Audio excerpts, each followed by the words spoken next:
Sure. Yeah. Kindly do so. All right. So good afternoon, everyone, or good morning. I'm not sure. I think that there are several participants here coming from overseas. So good morning, good afternoon, good evening. Probably some of you are from like afar. So thank you very much for this occasion. Yeah. Thank you for inviting me as well to be part of this. So please allow me to say some words just to welcome you all in this conference.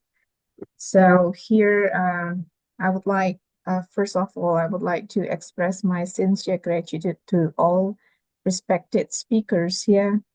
On my list here, there are several, like one, Professor Miguel Angel Martin Lopez from Universitas de Sevilla, Spain, and then Dr. Justina Trihoni Nales Di Dewi, Dr.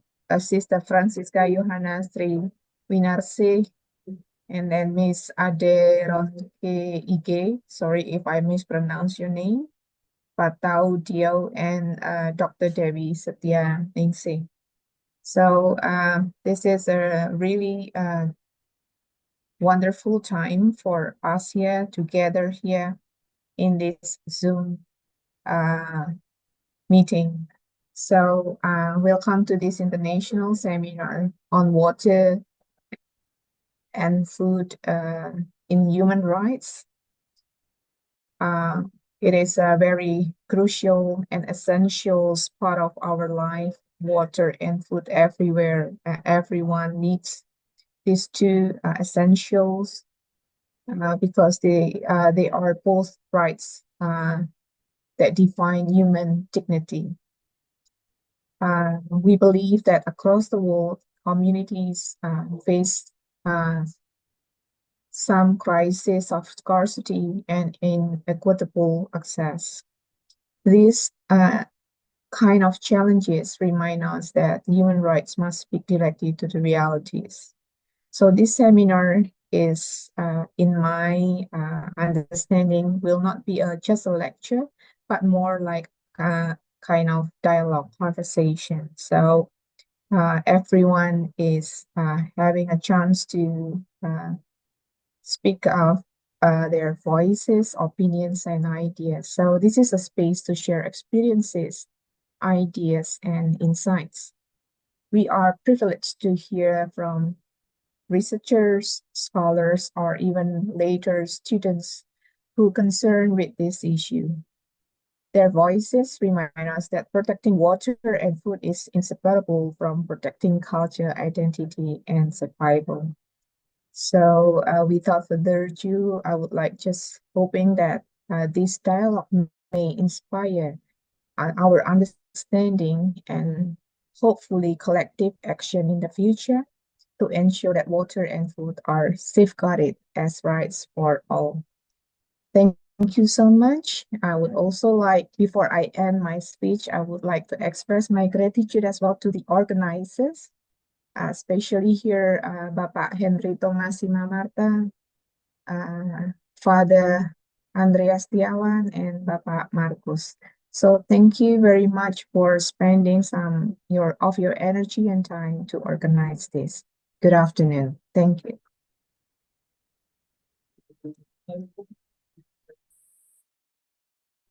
Thank you, Ibu Nari. We still have to wait for 2 minutes from Professor Miguel Angel. Just to welcome also our friends and colleagues from the US, so still in the night at this moment. Also welcome to all students, the network of the University of Harvest with Universitas Lampung, with Universitas Catholic Soegijapranata, and also Universitas Kristen Indonesia. I may pass some of the university, I apologize, but kindly be happy to be welcome in this meeting on discussing water and food in human rights. So let me check again with if Professor Miguel Angel already in the screen. If just wait for a minute.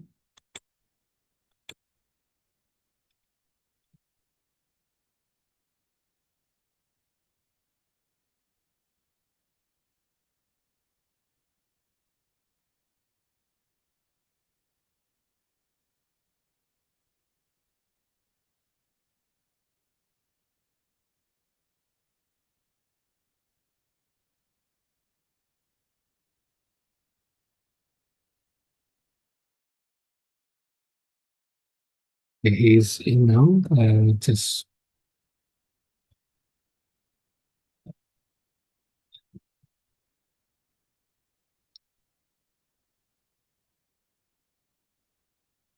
okay. I will ask Professor Miguel Angel to say one or two on the subject of. Sorry, this one is. No, wait. Okay. Yeah. Okay, Professor Miguel Angel. So kindly share one or two the subject of water and food in human rights. So I may put your you on screen, full screen. So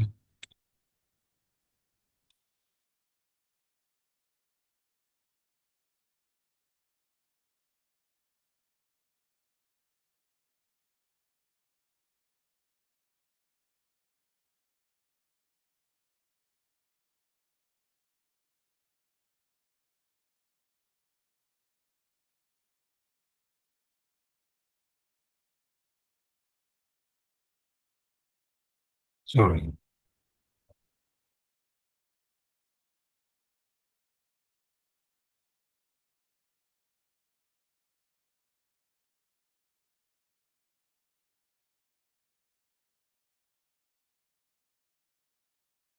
Okay, I may change the order of the presentations. Okay, so we have Professor Miguel Angel. Hoping it will stick at this moment.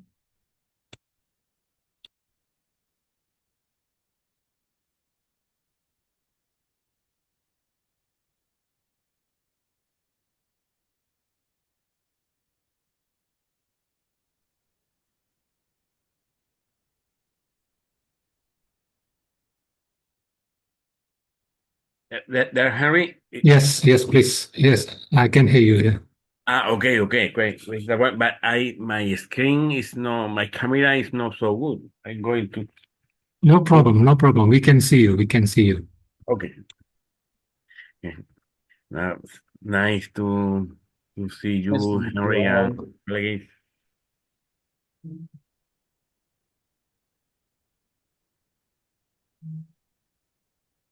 Sorry, Reza, I think you miss. Yeah, okay. Yes, you can have your presentations.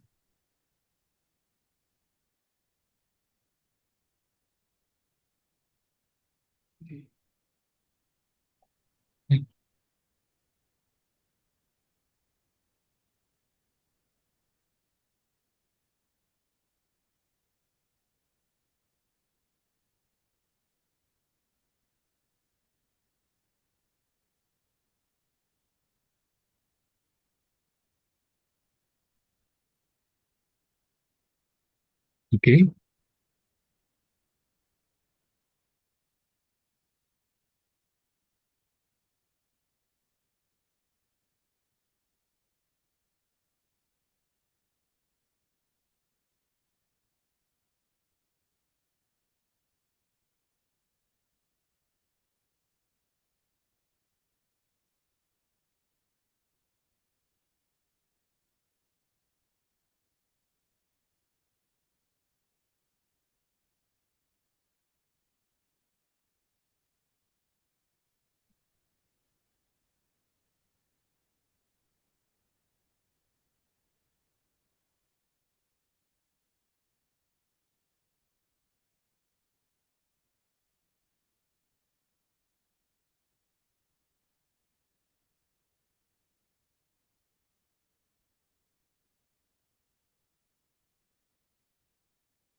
Professor, we cannot hear you. You can,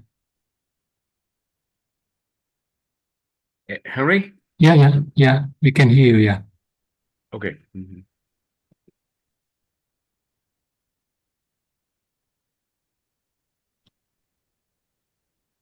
Already present here, Vice Rector, students, academics, researchers from the University of Sanata Dharma. So we already opened the, we did 10 minutes in advance. So now you can share the opening on the subject of water and food and human rights. So kindly do so. Okay, great. Mhm.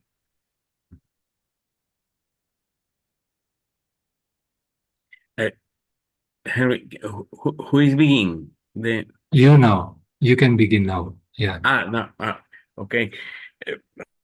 I'm very happy to stay today here with you because this is a very important event.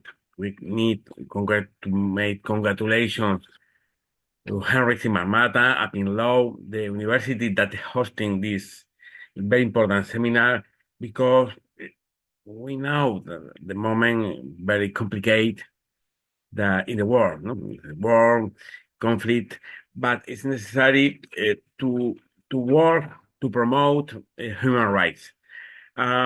Basically, the most important human rights, all the human rights is very important, is food and water. Because the scarcity of water is dangerous for the prevention of the world. So it's necessary to make the effort because obtaining the water as a human right. I know the effort of the special rapporteur of the United Nations, Pedro Arrojo, of the United Nations, and also the Alliance is working for that, promoting, and the role of Henry Simamata is very important. The role of Indonesia is very important because Indonesia like Spain, like Brazil, like Colombia, yeah, that's countries that is not a bigger power in the world, but these are very important countries that have influence to promote human rights. No, it's necessary to change the logic of conflict for a logic of cooperation. I'm general coordinator of the Harvest Project.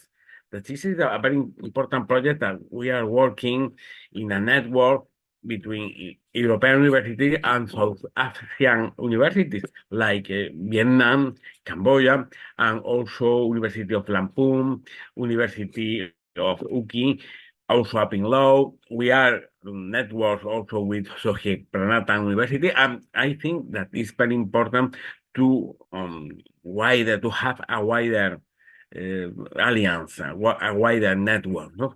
And we are working in food, in agriculture, in agrobiodiversity, but it's important we have the technique and we need to focus also in water. Water is very important. So we are preparing new projects in coastal communities, artisanal, small-scale fisheries, water tenure. This is a very important also issue that is not no, covered by international law at the moment. The human right of water. Also, there is some universities here working in theme nomads, no, like Simarmata, Professor Trioni. So we need to focus at the moment in water. This event is very important in this issue. Congratulations. We are very expecting no, to read and to study the conclusions. I hope that it was a first step for this, that we continuing working together in the future for making reality, no, the food security and the human rights, no, like right to food, but also the right to water that is very important is necessary. So I think that it's interesting also to promote an important alliance between Latin America. We work a lot with Latin America. Peru was the first country in the world that recognized in this constitution the right to water. And also Colombia is very important. Brazil, I know the Professor Trioni, is important also scholars in that is now Professor Tine Guerra that is at disposal to working join to work with us so we can prepare for the next year an important event for human rights, the right to water. No, I hope so. This university that is today preparing this important event has a very important role. So thank you so much, Professor. The Alliance of International for Water. I am at our disposal. I think that this is a beginning for working in the human rights for water, and we need to make efforts to find solution in a very difficult work at the world at the moment. Thank you so much. Muchísimas gracias, Professor Miguel Ángel Martin. So I now will ask our colleague Andreas Prasteadi to facilitate our meeting. So can we soon? Thank you, Mr. Henry. Good afternoon, everybody. I'm Andreas Prasteadi, and I want to facilitate this meeting. Is it clear? Okay. Now we are going to the second opening speech from Ms. Trioni. Ms. Trioni is the Vice Rector in Soegijapranata University, Catholic University in Semarang, and she is a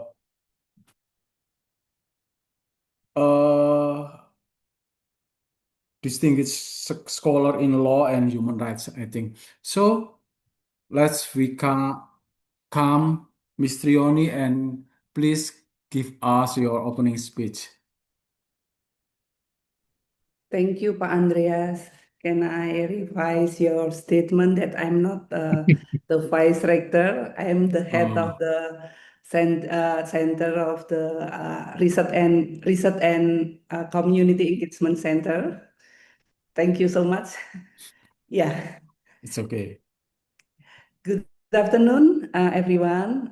First of all, please allow me to apologize for joining this conversation not in person because I am still in Ambon, the eastern Indonesia, while deeply engaged in field activities. If my connection is not always perfect, it is because I'm currently working together with local communities, the city government, also the universities, schools, women's groups, and community organizations on a collaborative initiative to address plastic waste through community-based innovation and education. In many ways, I think that what we are doing here in Ambon is directly connected to the theme of today's conversations. Hello, Miguel, Angel. Thank you so much because I really enjoy our collaboration, Miguel. I hope that what we are doing now in Ambon will give a deeper collaboration with you in the next future. And when we speak about the right to water and the right to food, we often imagine legal frameworks, policies, and sometimes international standards. Those actually are very important, but in the field, these rights are experienced in very practical ways. So a polluted river, plastic waste entering coastal ecosystems, declining fish stocks, or contaminated water sources are not simply environmental issues. They are human rights issues. And over the past few days, I have met community leaders, teachers, local government officials, researchers, and residents who are working together to tackle growing waste challenges in the city in Ambon. What inspires me most is that none of them are waiting for someone else to solve the problem.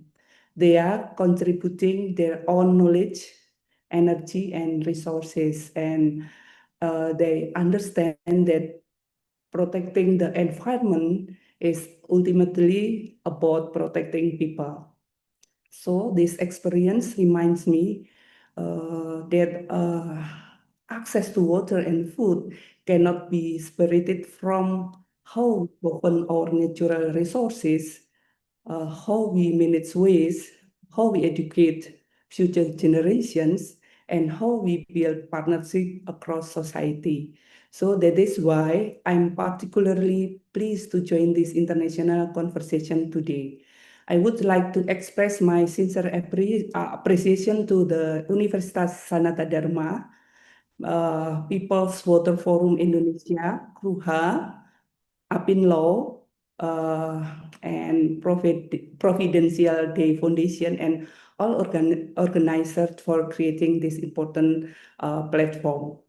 So I also warmly welcome our distinguished speakers and participants from Indonesia, Spain, Senegal, Nigeria, and other parts of the world.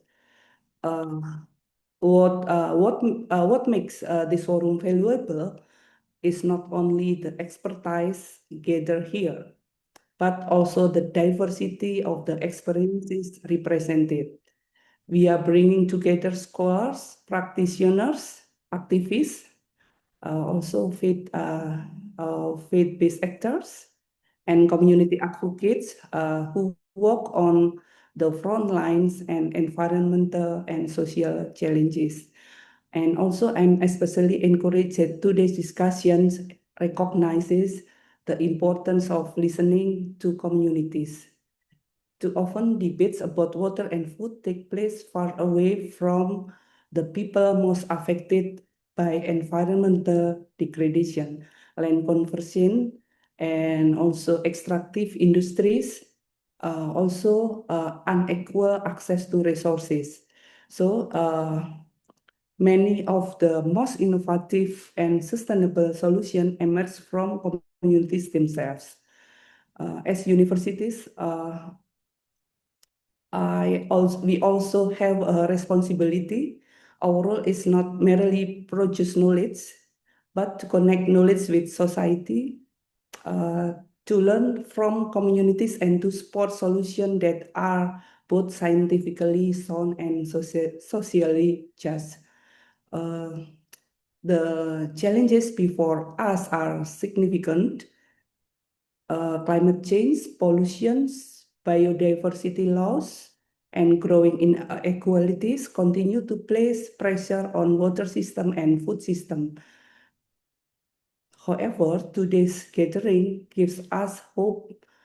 It demonstrates that collaboration across countries, disciplines, and sector remains possible.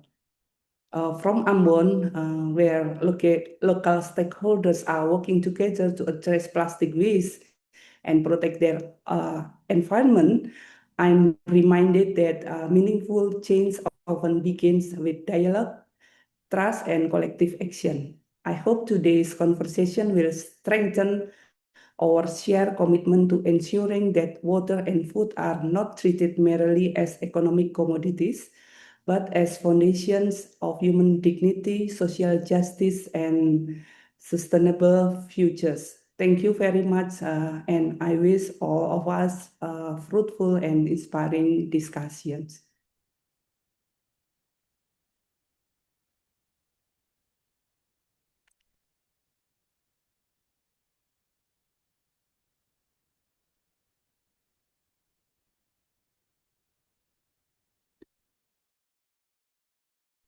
Andreas, your microphone is mute. Okay. Thank you very much. I'm sorry. Okay, thank you very much, Mr. Yoni, for your remarkable speech. And we are going now to the main topic of our meeting today. And the first speaker of this meeting will be Sister Ines. We call her Sister Ines. She is an Indonesian Catholic nun and scholar who activities focus on ecological spirituality, interfaith dialogue, and community empowerment, particularly through organic farming and food justice. She will combine her vocation as a member of Faithful Companions of Jesus with academic research and grassroots engagement. Now, I would like to invite Sister Ines to present your speech today. Please, Sister Ines. Thank you, Pak Andreas. Good Yes, afternoon, everyone you from have 12 Yogyakarta. minutes to talk. Okay, how many, Pak? 15? 12 minutes, I think. 12, okay, thank you very much. Thank you very much for inviting me to join this conference. It is a pleasure to share something with you. And from Ibu Dewi, I wrote some notes that this is very important to listen to the communities and to learn from the communities. I want to underline that it is important to listen to the grassroots communities and also to learn from grassroots communities because they are most affected by the water and food issues. And also there are three significant words that it is important to dialogue, trust, and collaborative action. This is what I want to share with you. I want to share two case studies which include this significant understanding message and also words. My sharing these two cases is about how grassroots people, how grassroots communities make effort to protect the water in order to secure their food and also livelihood and also life. So I want to share now my presentation.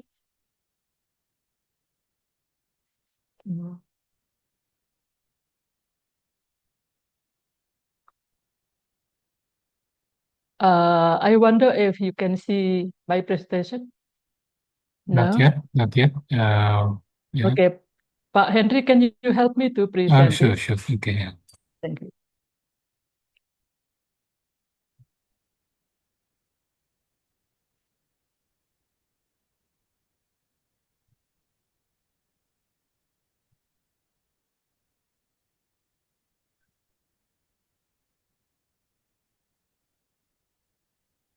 So this is sharing about two environmentalism. The first is at Senjoyo Spring, drawing on research by Prabandhani and Astuti conducted in 2025. This is a spring in Salatiga, Central Java. I myself visited the site and spoke with local people as the site is near to the place or to the site of my previous research.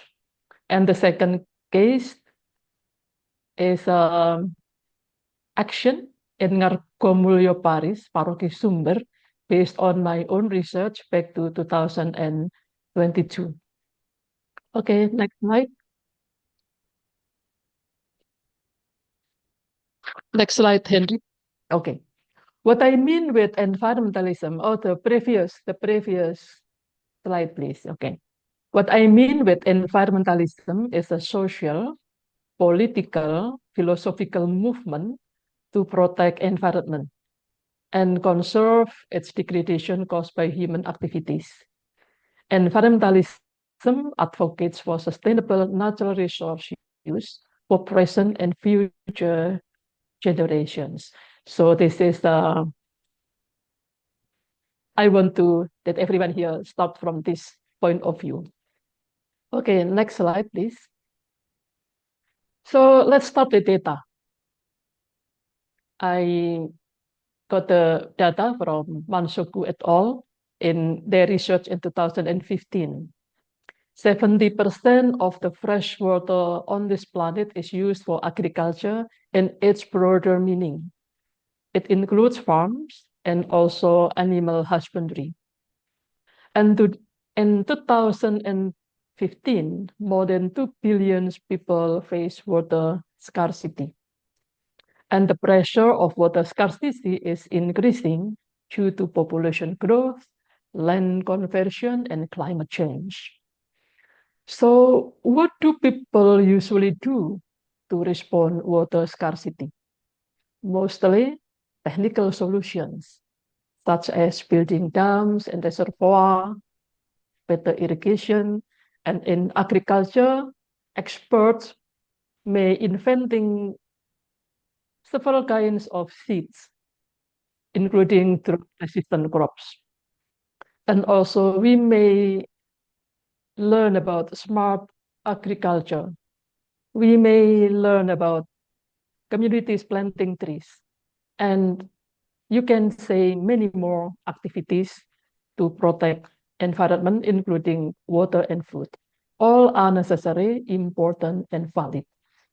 However, an agrarian scholar with Jackson argues that these technical solutions, although necessary and valid, are not enough on their own. He argues that the root of the crisis lies not in technical issues, but in humans' disconnection from the sacred. We have lost spiritual and moral relationship with nature. And he said that unless we address the root, any technical solution may fail. So now we come to the paradigm shift.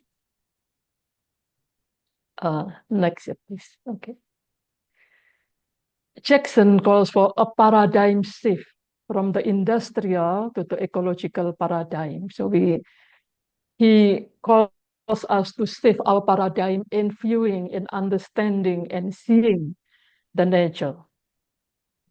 We have embraced the industrial paradigm since the Industrial Revolution in 17th centuries.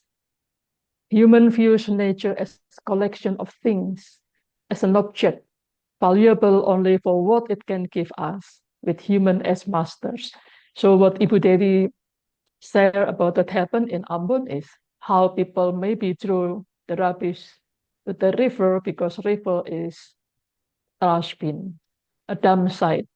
River has no value in itself. So from this paradigm, nothing sacred about nature. On the other hand, there is an ecological paradigm.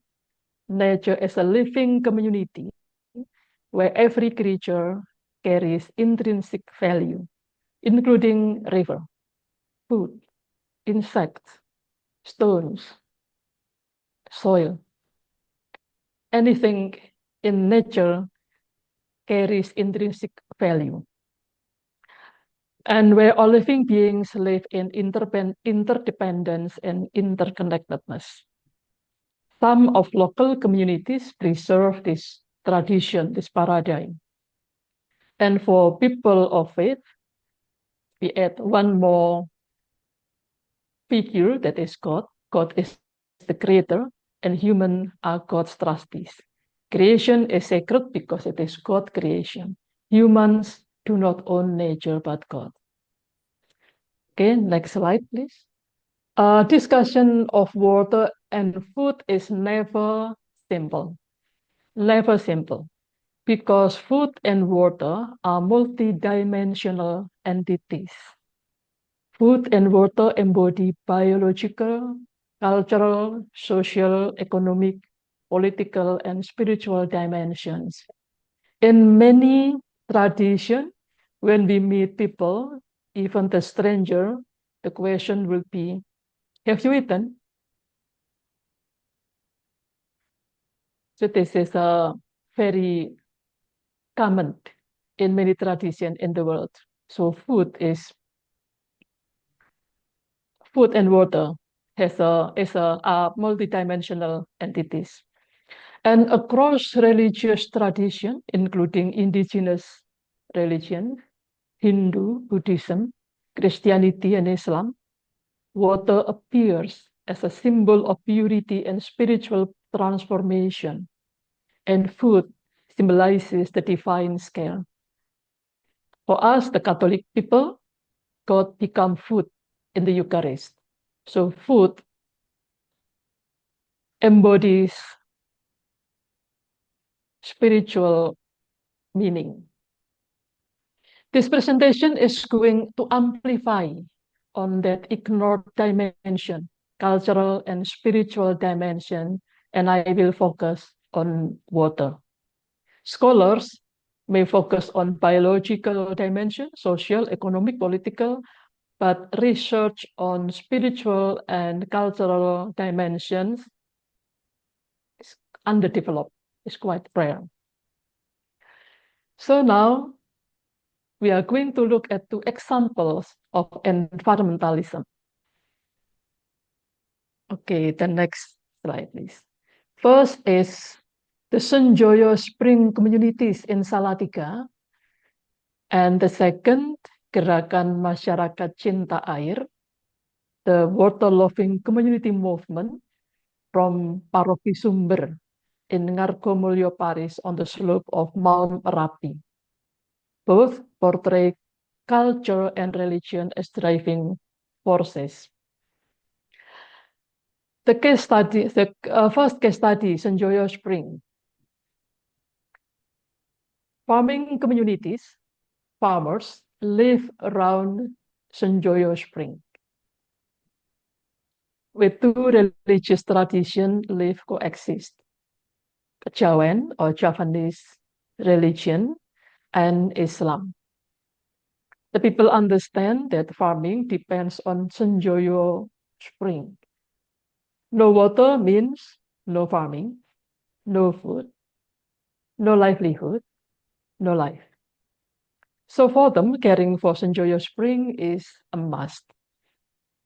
And in early 2000s, they experienced decreasing water supply.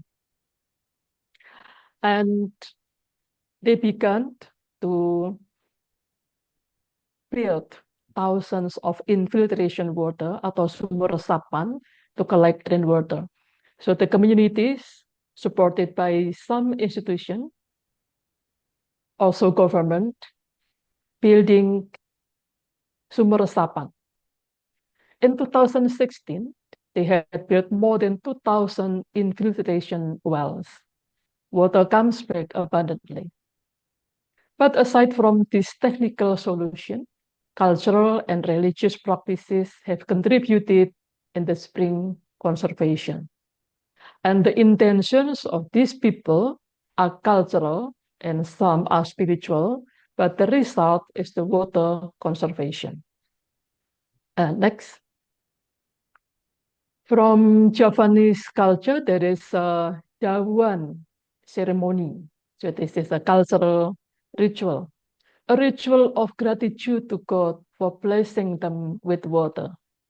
As I want to remind you all that the community around the springs, mostly farmers. And usually after the communal meal, they will clean the area around the springs, caring for the trees, and occasionally plant new trees. The locals believe that the trees around the springs are the inheritance from the ancestors. They are sacred. There is a prohibition to cut the trees. And there is also a Japanese philosophy, spring for all, umbul for all, water for everyone. It means that water is God's gift, a public capital, never to be a commodity owned or sold. They resist against mineral corporation who wanted to extract water from the spring. They understand that excessive water extraction will affect their farming. And there is also kungkum ritual or sacred bathing. Kungkum means soak your body into the water. Local people believe that Senjoyo Spring is sacred. There is also a legend of Joko Tingkir who got power after bathing in the spring. By bathing in this holy spring, people hope God may grant their wishes. Kungkum ritual transformed the spring's identity into something more than just ordinary spring. This is a sacred spring. This is a holy spring. And then from Islamic practice, there is a Patusan ritual, a purification tied to Ramadan, the fasting the month of fasting. A day before the fasting month, some Muslims come to the spring to perform purification, to bath, to begin fast. And the outcome of this cultural and religious practice is that the spring is preserved and respected. The preservation is rooted in the community's shared values. When nature is experienced as spiritually and culturally significant, it is possible that the community are willing to protect it. Now we move to Mount Merapi and its challenging story. Beginning in the 1990s, unregulated sand mining happened in this region. Water tables dropped. Some springs disappeared. Soil fertility declined. Every day, 500 trucks pass through, and the result is pollution. People protested, but they failed. Instead, violence and social fragmentation increased. Then, out of that crisis, on February 16, 2015, the Gerakan Masyarakat Cinta Air was born, initiated by the Catholic Church. Its agenda was to educate the community on water conservation, resist unregulated mining, use culture and religion as a medium of advocacy, and the church put ecological themes into liturgy. Later, the movement did not only involve the Catholics, but also people from different faiths. Water unites people. And next, please. The church views Japanese cosmology with Catholic theology. For example, people around Mount Merapi believe that water is sacred because it flows from the sacred mountain. This belief resonates with Catholic sacramental theology, for example, in the Eucharist and baptism. And the parish also initiated something extraordinary, farmers' Christmas celebration. Christmas was celebrated outdoors at springs or rivers, in the rice field, even at the ex-mining sites, built on the conviction that God resides in the universe itself. It underlies the faith that nature is God's creation, nature is sacred, God is the owner of nature, and humans are God's trustees.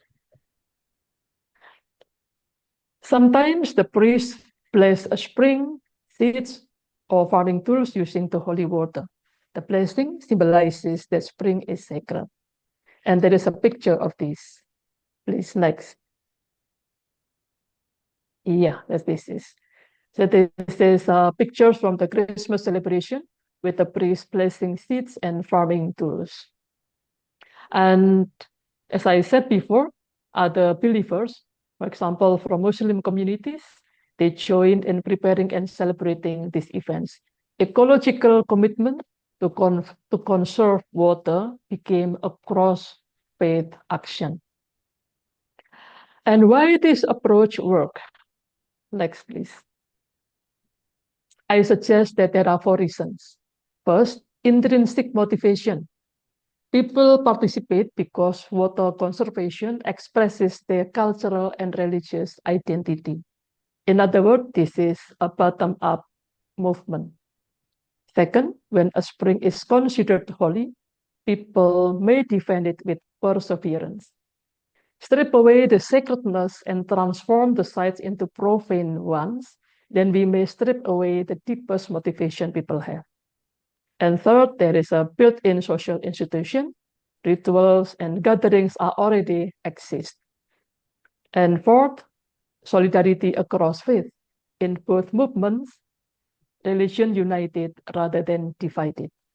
In short, what I want to say is culture and religion give communities a means to understand their environment and to sustain their commitment to caring for it.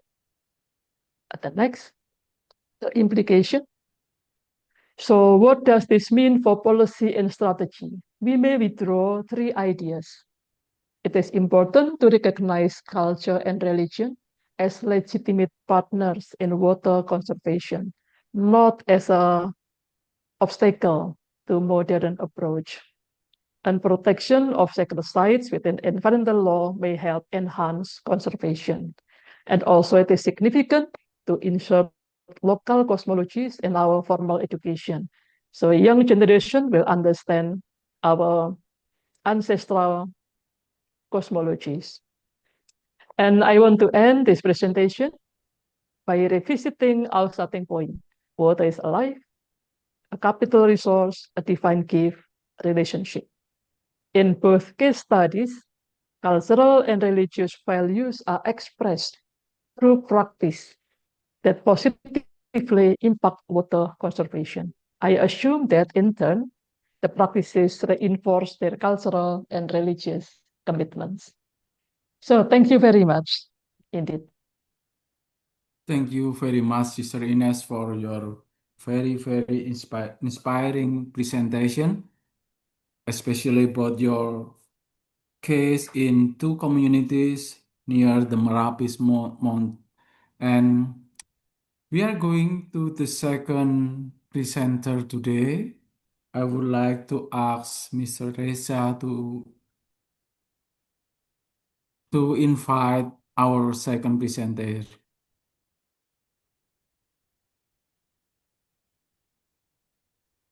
Okay, hi everyone. This is Reza from KRuHA, People Water Forum Indonesia. I think we can proceed the next speaker. Wait, I'm just checking the order.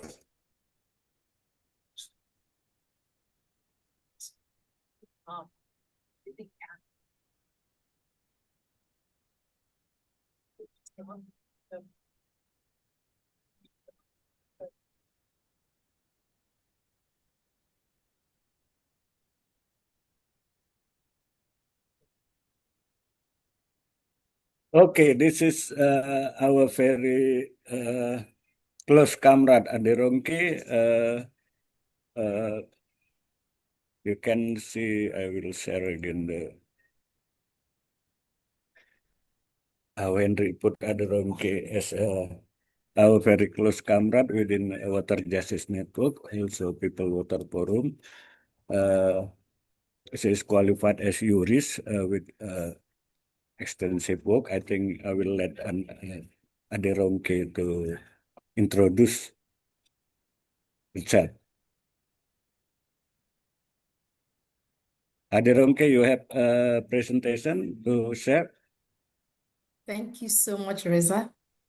Thank you very much, everyone. Thank you, Henry. Thank you to all the organizers, Professors Miguel and Justina before me. Thank you. And Sister Inez, that was amazing. I forgot that I'm a presenter myself. I was just really absorbed in the presentation and it totally resonated. And I think Sister Inez's presentation already gives me a sort of joy this morning, knowing that the conversation is a sober one, but at the same time, to see that our struggles are connected and our issues are totally related.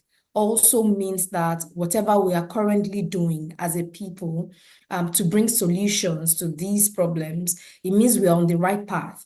It's sad because, you look around the world from everywhere in Asia to North America to South America, and then you come down to Africa, and you realize that every time there is the failure of human rights, every time there's policy failure, every time there's disrespect for the rights of people, you realize that common people that bear the brunt, most of the time. And that's the sad part. But also the inspiring part is the fact that we are not giving up. We are doing the work that we do. And that's what I will speak briefly to this morning. So speaking about human rights, talking about right to water, right to food. Yes, like Henry already said in the introduction, and Reza as well, I'm a lawyer, but I wear many hats on many days. So on many days, I'm a jurist. Other days, I'm a community organizer. Other days, I'm an activist just on the street fighting, for our collective rights and so on. And other days also, I'm a policy advocate because all these things are interwoven. So when you ask an average lawyer, what is a human right? We have very bogus and big language to describe what human rights are. But then when you ask an average person also, give me examples of fundamental human rights. You hear, right to life, right to personal liberty, right to dignity of human person, which is true. But then when we consider even right to life itself, what is life? Life minus food, minus water is no life. Because at the end of the day, it's not just when you put a weapon to somebody's head or somebody's heart that you kill them. When you deprive a people of a resource as crucial as water or resources as crucial as food, you are killing them gradually. And that's what we have seen so far. I took a few notes and then I will just do a bit of justice to this. Because I was asking myself, how do we come in? First of all, let me introduce the work that we do by saying that our work is essentially fighting for the right of people, for public alternatives to privatization, be it privatization of our water, privatization of our land and food resources, privatization of essential services, that are common to people. So those are some of the things that we do. And we have continuously seen that our works are not isolated. So when we fight for the right to water, we are fighting for the right to life. Then you can't talk about food security without talking about the right to water, right? So all of these are connected, and those are the things we have seen increasingly.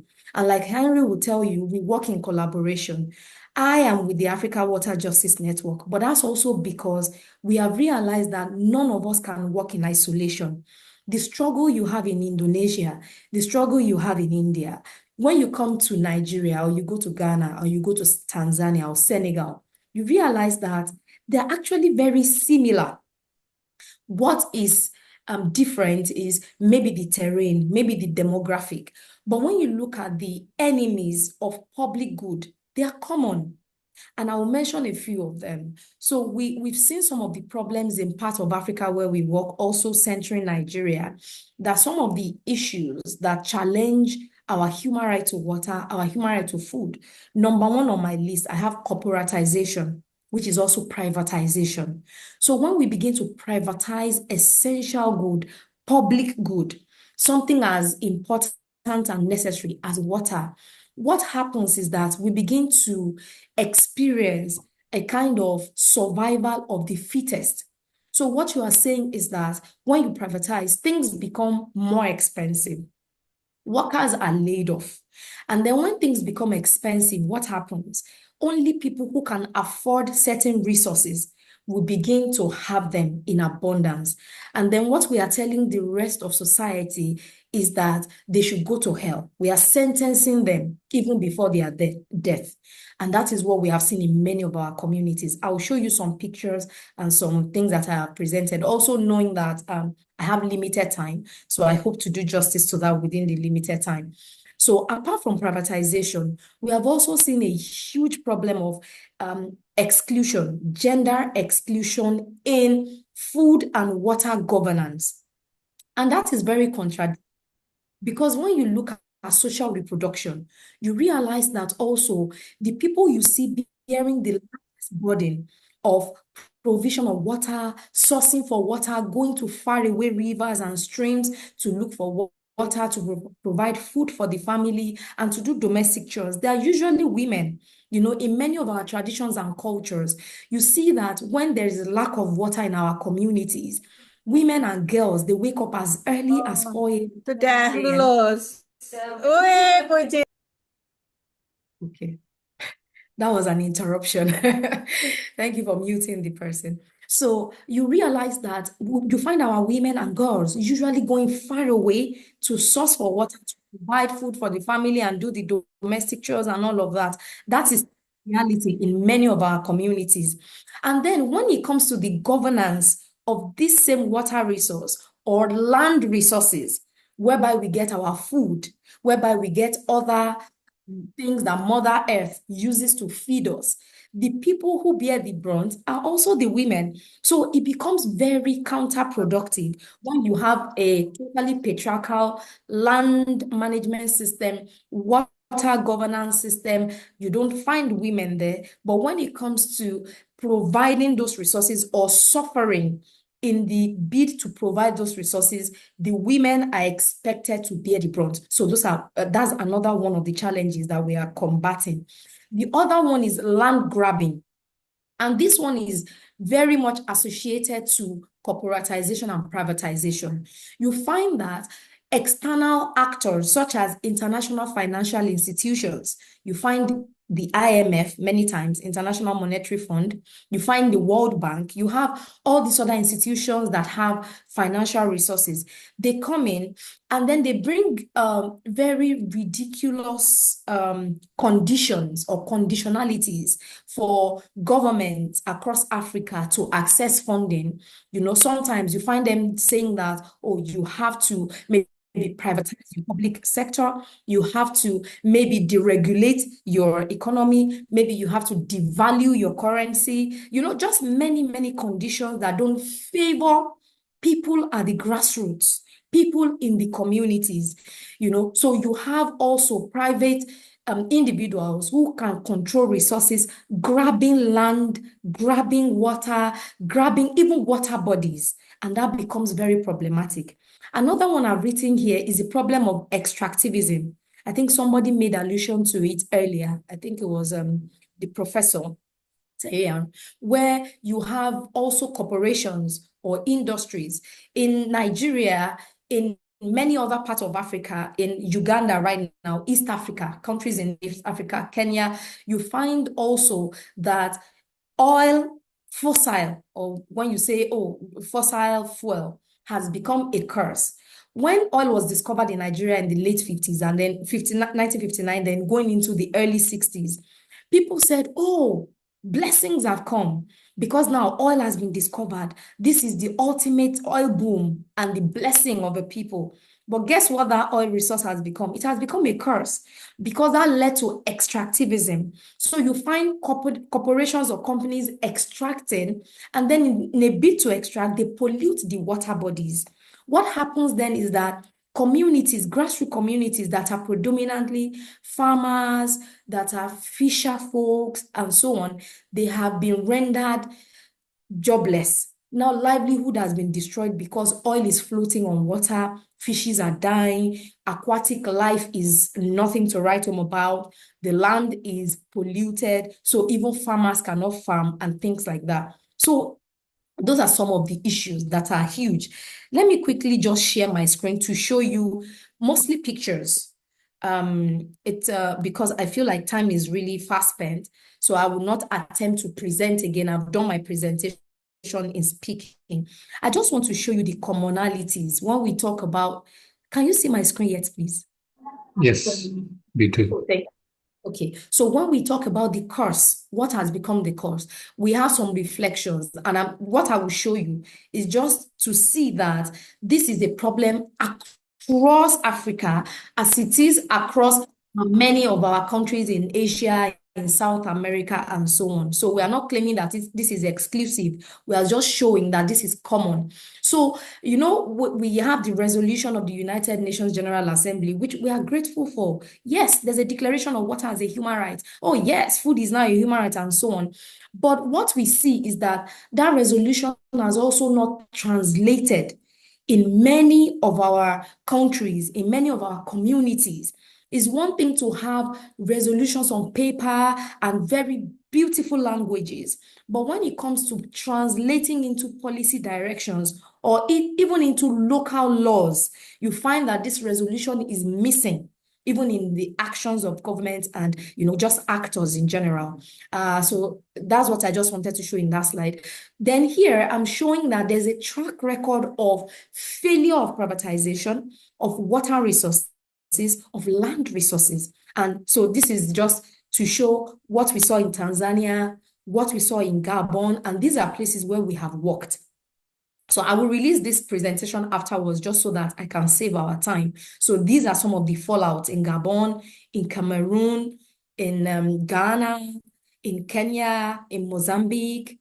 And I particularly named some corporations, you know, and the roles that they played in these failures of our water resources and our food resources by extension. Also, okay, this is Mozambique, Uganda.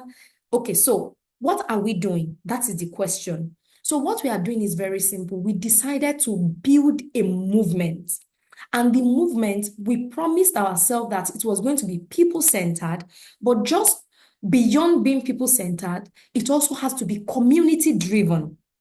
And that is what we started to do in all of these places that I have shown you, in all of the countries that I have shown you. But that we started in Nigeria. We wanted to build a movement of the people, by the people, and for the people. And what will this movement be doing? It will be a resistance movement and a power-building movement wherein communities will take back their power.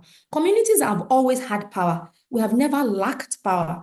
But when the corporations come in, they give us an illusion of helplessness. Oh, communities are powerless. We have to help them. No, at all. All the power you need resides within the people. The people only need agency. They need resources. They need platforms to be able to bring cohesion into that power. So that is what we started to do.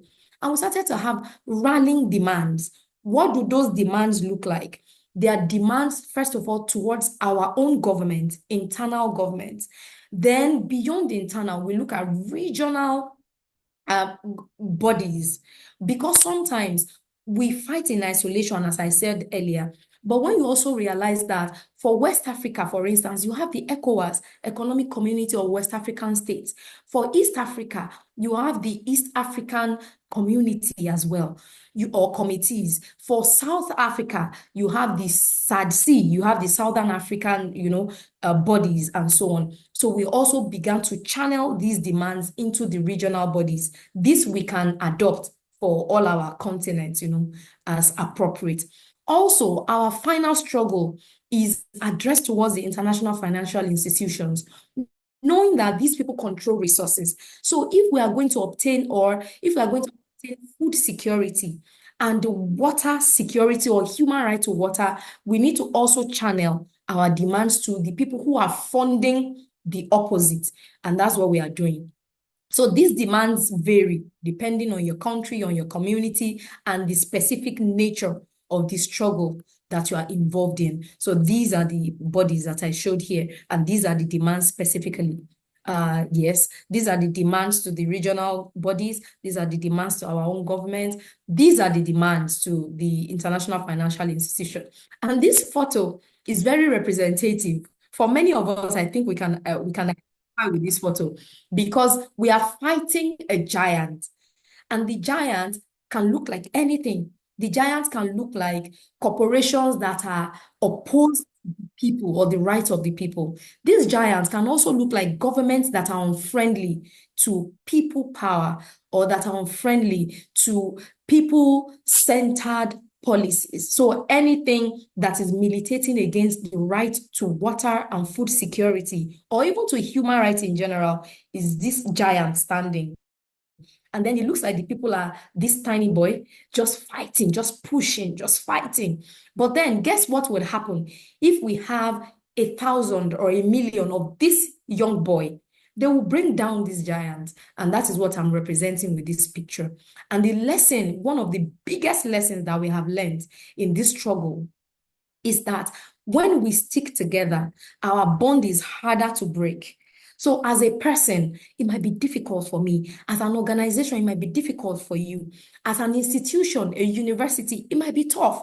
But look at what we are doing at this conference, for instance. We are coming together to harness what we have, to learn and share. You are learning from Nigeria, I'm learning from Indonesia. We are learning from one another. So when we learn and then we bring these lessons together, our bond is harder to break. And then one lesson that I love so much, and I keep telling people, is that when we fight, we win. That win might look like a long battle, but eventually we win. That win also might look like a little tiny win, but guess what? It's still a win. So I believe that when we fight, we win. And that is a very important lesson that I have also learned in the course of this struggle. And then just to show that this, sorry, can you still see my screen? Can you see a photo on my screen? Yes, yeah. Okay, thank you very much. So this is just a photo to show that in this struggle, one thing is very important, and we make sure that we continue to do that, is the fact that we are not just speaking for people. The people are speaking for themselves. So in power building, we have to go back to the communities, to the grassroots, to ensure that we give people an opportunity to express themselves as the right holders and burden bearers. So you see this woman, as old as she is, she still has a stake in society because she's a human being. It doesn't matter that she has lived this long. She has a stake. So she has the microphone and she can speak. So this is what community power building looks like. This is it. You have the young, the old, we have the women, we have men. So in building community power, let's remember that everyone who is excluded, for instance, women, we also build their power. So there's women power building. There's power building for the young person. There's power building for the old person, and so on. This is another example. This is a video, just this is just I'm showing examples of how people have a stake. They can speak. This is a coastland that we went to, a community that is now being swallowed by water. They are surrounded by water, but none to drink. That's an irony. You are surrounded by water, but this water you cannot even drink. And then at the end of the day, there's sea level rise that is swallowing the people. Food security is not there. So when we go, we ensure that we are not imposing our opinions on the people. The people are coming with the solutions, with the struggles, and so on. So this is what power building looks like to us and in our movement. This is it. This is it. It can look like many things depending on where you are. But at the end of the day, I just want to encourage us that our struggles are very similar. So we have to continue to learn and share and to bring our solutions to the table and to ensure that people power remain the ultimate. Thank you so much. I know I've taken so much time, but I'm grateful for the time. Thank you. Thank you very much, Thank you very much. So that's Aderonke Ige, representing African Water Justice Network. And we still have our very good comrade also, Fatou Diop. I think Aderonke has summarized it all, from the opening of Miguel Engel, also Ibu Trioni, Sister Francisca. So many intersectionality with holistic approach. Also, we call it semesta air. So how to treat water, food beyond fractal approach, beyond sectoral approach, because it is connected and how the importance of the community as the guardian of the commons.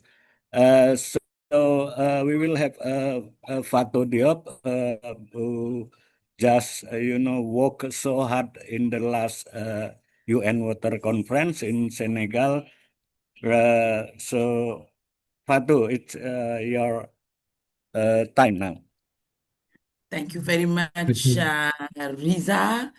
Good morning, good afternoon, good evening, comrades from Indonesia, from Africa, from America. I'm very glad to be here. Yeah, that's me. My name is Fatou Diouf. I'm working at Public Service International. Public Service International is an international trade union focused on public services. We defined public services to people, not public services to private. And when we talk about public services to people, we talk about water to people. So our main campaign in PSI is to make water in public hand, to fight back, to have water in public hand. So there is a lot of similarity between my presentation and Ronke's presentation. So, as Fatou, I'm Sub-Regional Secretary for French-speaking Africa for PSI. I'm also member of African Water Justice Network. My chair is here at the Ronke. Congratulations for your wonderful presentation. I'm also member of the Senegalese Water Justice Network. It means that all in my work and also and after, I'm focusing on fighting for water in public hand, having water giving back the water to the right holders. So that is what I'm doing. That is who I am. I'm Senegalese, as you may know. I'm from Dakar, West Africa. It is 8 o'clock in the morning, actually. And it's my pleasure to be there. Thank you, Henry and Riza and all the comrades for preparing this and also for inviting us. So today I want talk about water, of course. We are here to talk about water, but we will talk about water and women, which is, I think, the most important thing. I see that, and I hope that there is a lot of women. You know that water is not just the link between woman and water. It's not just like users. We are not just using water as women. Water represents more. We are in the center when we talk about water. Women are in the center. Women are in the center because we use it in our house every day. We use it for cooking. We use it for cleaning. We use it for every single every single day. We are using water. We are using it out of the house for agriculture. We are using to transform our food. We are using water also. We are using water for our health. We are using water for our health. We are using water for our sanitation. And beyond all that, there is a social aspect of water with women. As in Africa, water is in all the social ceremonies.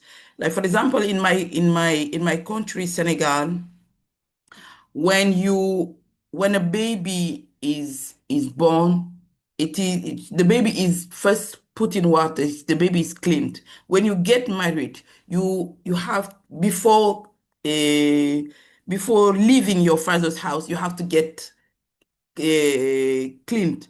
You use water. When you arrive in your husband's house, you use water. So it's economic, it's also social, it's everywhere.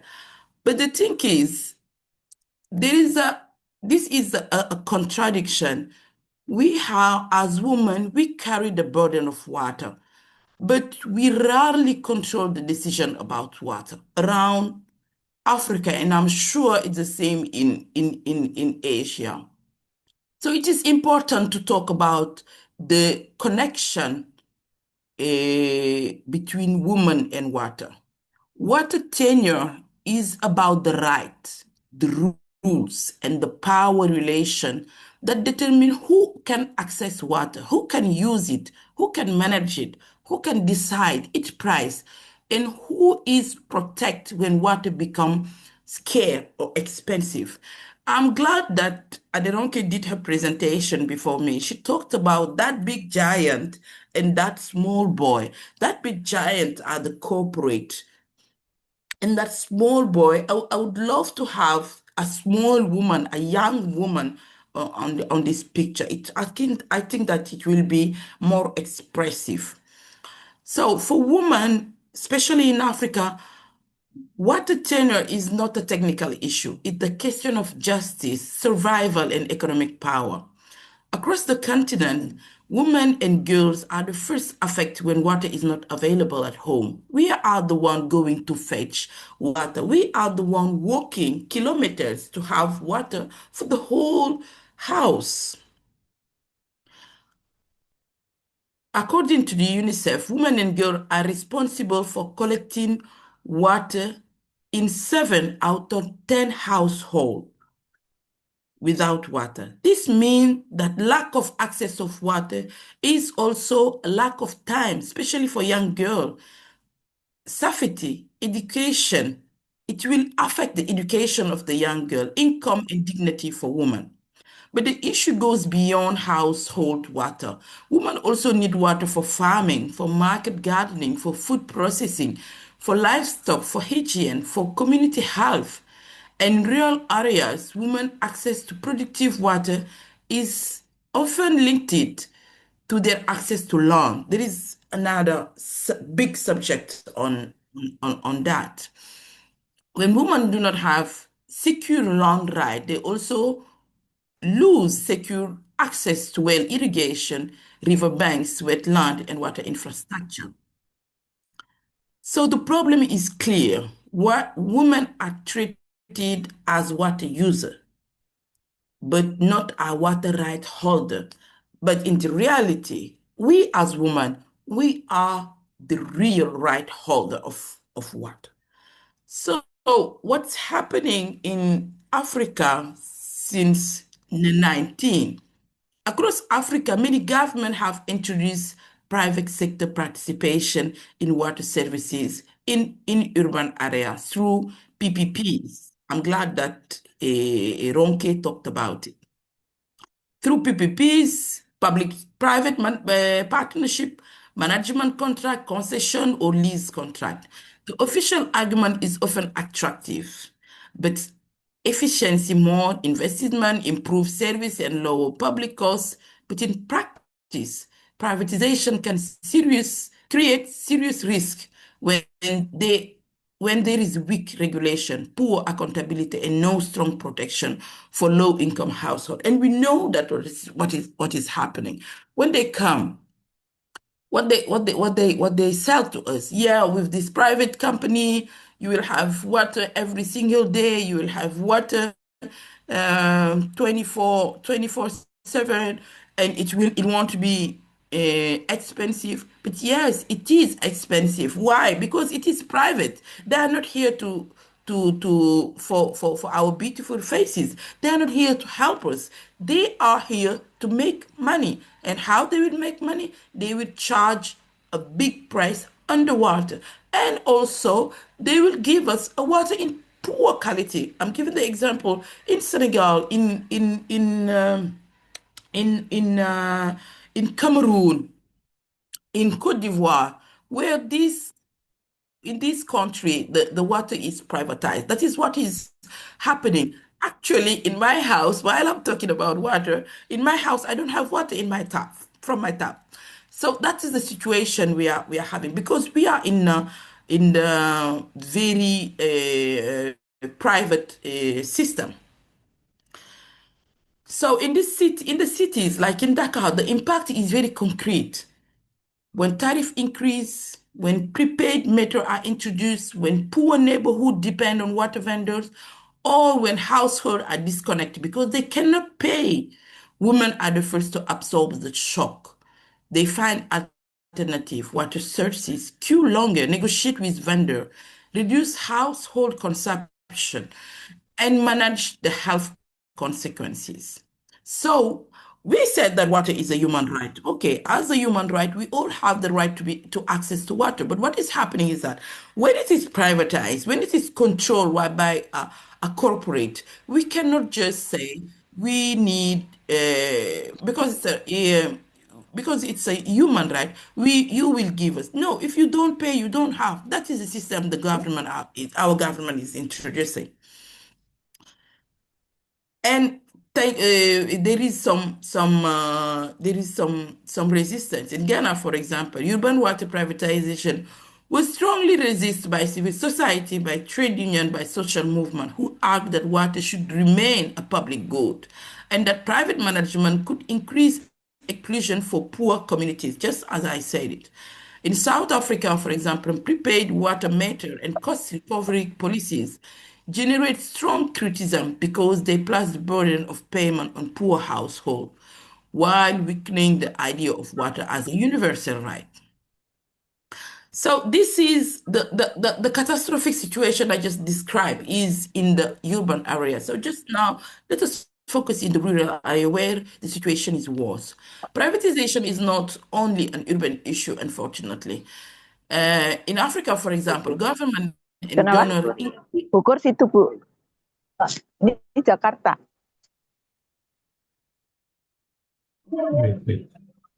Can I continue? Yeah, yes. Go on, Fatu. Okay, thank you. I was saying in rural Africa, government and donors increasingly promote delegate management model where private operator manage rural water system across villages, districts, and regions. The argument is that the local community management is weak and that private operator can professionalize rural water services. But the danger is that rural people may end up paying more for a service that remains fragile, distant, and poorly accountable. I just want here to give I'll try to summarize the rest so that I don't take more time. But here, it is important to see the argument that government and also corporate are giving. They said that the private company will help to professionalize rural water services. And they said that rural water services, the management of local community is weak. You see, but what we see what we see in the local communities, like for example, for Senegalese water justice, what we are doing, we are not focusing on in the urban area. We are actually more focusing on rural area. And what we see is that when we go there, when we talk to the people, the management of local communities that the government and other corporate describe are weak, they are actually very strong and very good with this local management because they have their own system. With this their own system, school are not paying. In the school, they are not paying for water. In the hospital, the health center, they are not paying. In the religious center, like the mosque or the churches, they are not paying. And also, there is like a solidarity among the population so that when someone has difficulty to pay, they just clear the fee.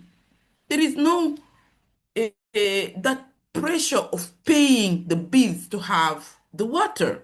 There is that solidarity. And with the benefits they are having, from the management. They built classrooms.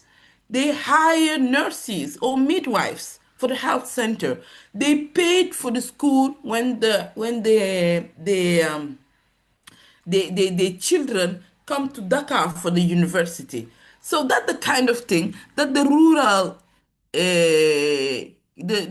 area management did.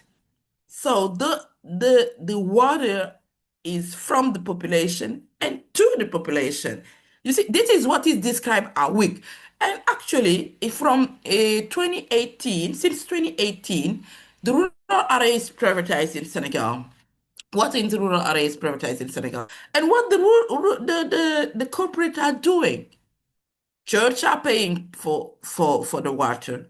Mosque are paying for the water. Health center are paying for the water. Schools are paying for the water. And in every single household, if you don't pay the bills, you don't have water. So, which is the most professional? Which is the best for the community? The corporate or the community themselves? That is why for Senegalese Water Justice Network, we are fighting to have our management in the rural area, the management back to the local population, because those corporate, they are not giving enough water, they are not giving clean water, and it is extremely expensive. Sometimes they can pay far more than what we are paying. And the burden is on who? The burden is on the woman. The burden is on the girls. When the woman, when there is no water because they cannot pay, because they cannot pay for the bills, but also because they cannot pay for the, I don't know how to say, to access to the system. When they cannot do that, who are going to fetch the water? Because the household needs water, and they will always need water. So someone need to do that job. And it is the girls and the women. And for the girls, it's mean less time. So less education. For the woman, less time to do something else, to have more revenue. So the impact is very big. I'm just I'm just talking about the impact on education of girls and the impact on economy. So the impact on the social life of the community is far bigger. So this is the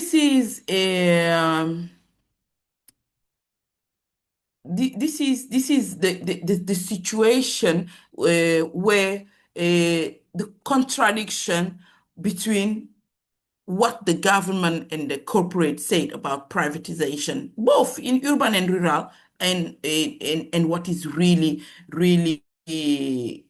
happening.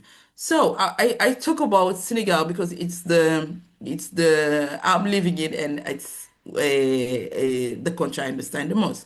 But in other countries such as Mozambique, Tanzania, or Uganda, rural communities have also faced debate around private operation, user fees, and sustainability. When payment becomes the central condition for access, poor women, widows, small farmers, and women groups are at the risk of exclusion everywhere in Africa.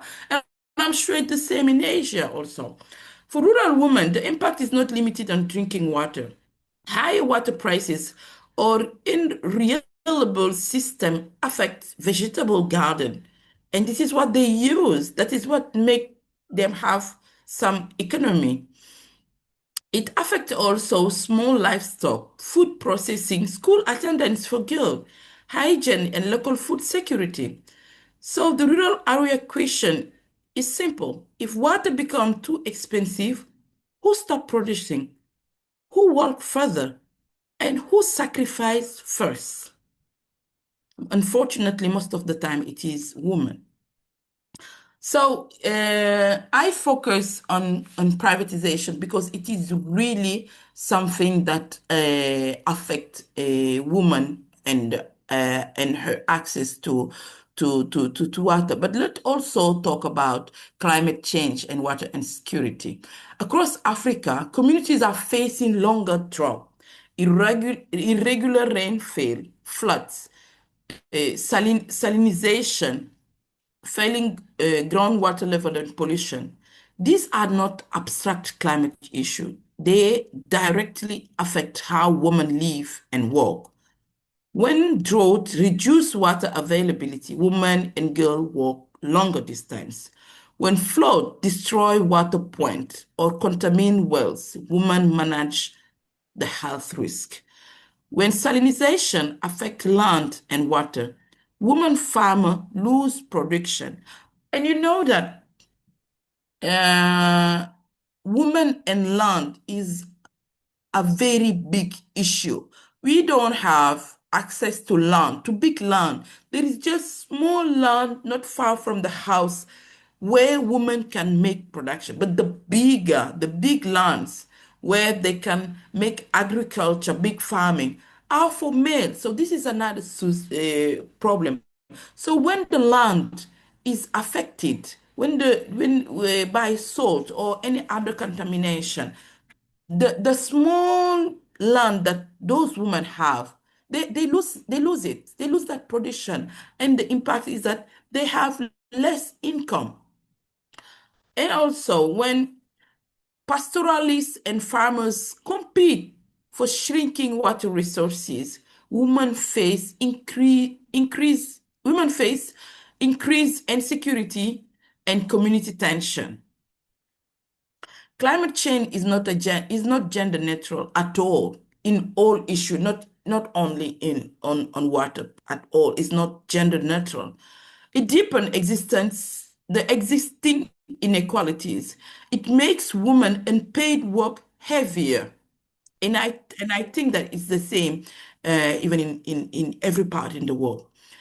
It's also weakened their livelihood and reduce their participation in decision making.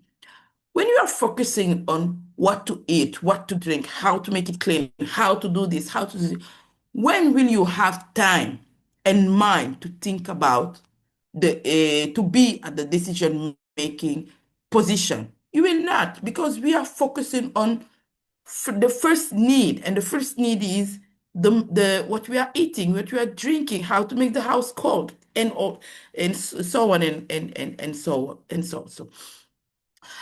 And let us talk about the governance problem. We talk about privatization, which is the governance problem. We talk about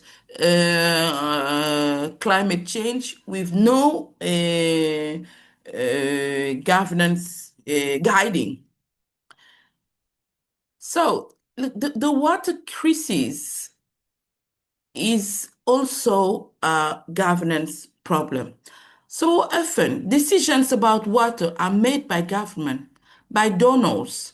I want to focus here on donors, because when we hear donors, we just think about those white peoples. I'm sorry to say that, but those Western countries, let us say it like this, those Western countries are just here to help poor South country, if I can say it like this, poor African country. But no, they are not, they are not giving, even though we are calling them donors, they are not giving us for free. When they give something, when they said they will pay for this, they are having more in return. It is never a free donation, never. So those decisions are made, the decisions about water are made by government, by donors, by corporates, by engineer and financial. While women are consulted at the end, and sometimes they are not even consulted. When everything important has already been decided and signed, they just inform. They are not even informed. So they are not even consulted sometimes. Women may be present in water community, but presence is not power. When they are present, what they are doing? Nothing. They must influence tariff, contract, maintenance, invest priority, location of water point, irrigation access, climate adaptation plans, and dispute resolution. And here we said, when a woman who only carries water is seen as a beneficiary, a woman who decides over water is recognized as right holder. This is the shift we need to have from being a simple beneficiary to being a real right holder. That shift is really needed. So I will finish here, Riza. I just want to make some some clear advocacy. Water is not only an economic services. Water is a human right, a public good, a common resources, and the foundation for life. Therefore, women must be recognized as full water right holders. We call, as Senegalese water justice, as African water justice, we call for strong public control over all water services, whether they are managed publicly, privately, or through partnership.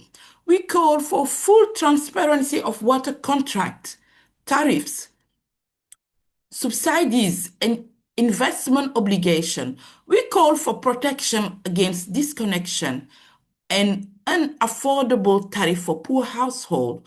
We call for women real participation in water governance, not symbolic representation.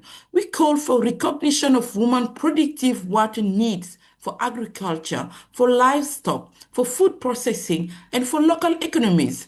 We call for climate adaptation policies that prioritize women, especially in drought-prone, flood-prone, and rural areas. And finally, we call for protection of community and customary water rights while transforming customs that exclude women. Across Africa, women are already managing the water every day. They manage household needs, food production, health risks, and climate shock. But they cannot continue carrying that burden without holding any rights. If water is privatized without justice, women pay. If climate change is ignored, women pay. If governance exclude women, whole communities pay. So our final message is simple. No water justice without women right. No climate resilience without women leaderships. And no public service justice if water become only a commodity. Thank you very much. I'm so sorry I take too long. Thank you, Riza.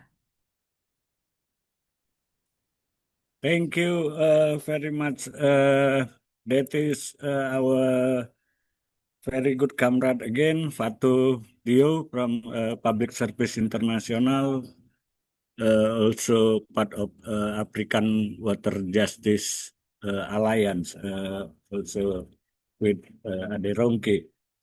So for who that just arrived or join later on, I just try to summarize. We have been following the opening speech from Vice Rector of Sanata Dharma University and also Professor Miguel Engel from Sevilla University in Spain, and also Dr. Trioni, Sister Francisca, Adirong KG, Fatudio. We still have Ibu Dewi Setianingsi. I think I will just read out the I will say the keywords that has been discussed, presented from the right, the supremacy of the human rights to water and food and other basic services which is interconnected each other. Also from scarcity to injustice.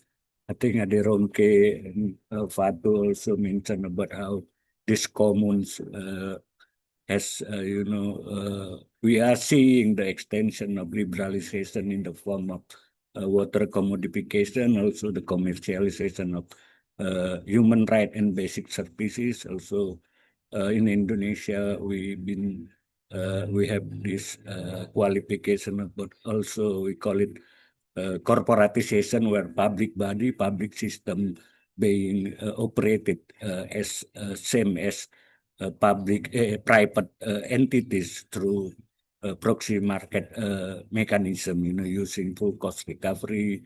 They put calculation, economic value on water that is way ahead, and then also multi stakeholders, and also the primarily, I think Fatu touched on the right holder. Women must be in the front because we've been seeing how women being claimed, including in so-called integrated water resource management, that being co-opted by the World Bank, for example, entering the post-colonial country during crisis in Indonesia. It's in the late 19, so it's connected. The fiscal space, the economic, politic, also the assumption, and also how water and human being treated. So I just want to remind everybody to check also the chat column for two forms for who that want to get like a certification for fellow who need it, and also the registration form, so we can reach out to you for any material shared, also the wrap-up discussion. And I think we still have around 30 minutes, so I will pass it to Pak Rektor or Henry Sumarmato, Pak Andreas. Pak Andreas. Okay. Pak Andreas, go ahead. Thank you very much, Mr. Reza. Today, and now I would like to invite a special guest from Sanata Dharma University again. The first, the second, and the third speakers talk about the problem of water, and now we would like to see another perspective of water management in Sanata Dharma University, and Miss Devi Setyaningsih, the Dean of Faculty of the Pharmacy of Universitas Sanata Dharma, will share about her experience in managing water. Please, it is your time to talk, Miss Devi. Thank you very much for this time. Thank you very much for Papa Andreas Prastiadi for giving me chance to present in this moment. So actually, I would like to present about the policy, how we manage all the resource, also water. We realize that the water access should be a human right for everyone. And in Indonesia, especially in my region where we live, water is very cheap, so everybody can access water. But the point of view, the most important things is how can we manage the water that's still healthy. So we would like to share our policy about one that connected with the health of water is the waste. So may I share my slide maybe? Yes. Because this is disabled, so the Okay. host disabled Yeah. participant screen. Again. Again, is still disabled. Yeah, okay. So maybe.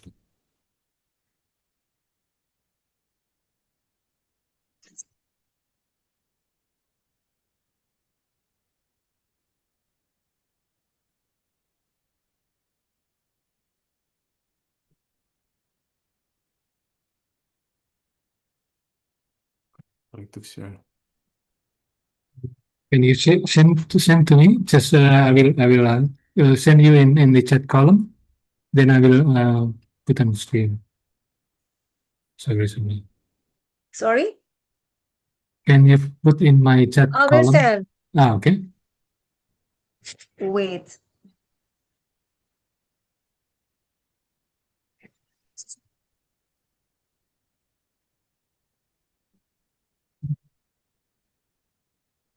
This is I will make a presentation from my computer. Yeah.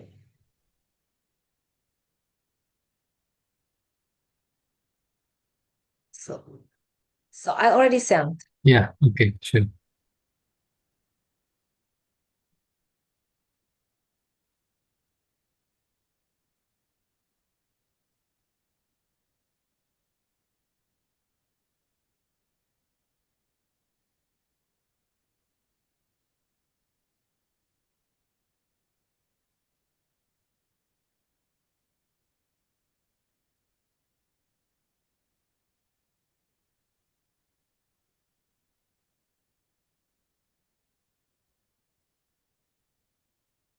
Okay. And could you click the arrow up and down near the question mark below, and then go to the right side, and then just the left of the question mark to make it bigger. This one, yes. Yes. Yes. Okay, thank you very much. So this is our policy. We are in the pharmacy department, and in the pharmacy department, we deal with waste, especially with biological waste, because we are doing experiment with mice, with rat, and so on. And after we finish and all done with everything experiment, somehow we have to really care about the waste, because otherwise can make the water dirty. So we propose a policy of integrated management of leaf waste and laboratory animal waste at the Faculty of Pharmacy, Sanata Dharma University. So after we doing experiment with integration of management of leaf waste and also laboratory animal, and we got the product. The product is a kind of fertilizer, and we can use this kind of fertilizer to fertilize all the plant surrounding in Sanata Dharma or surrounding campus. So please you go further.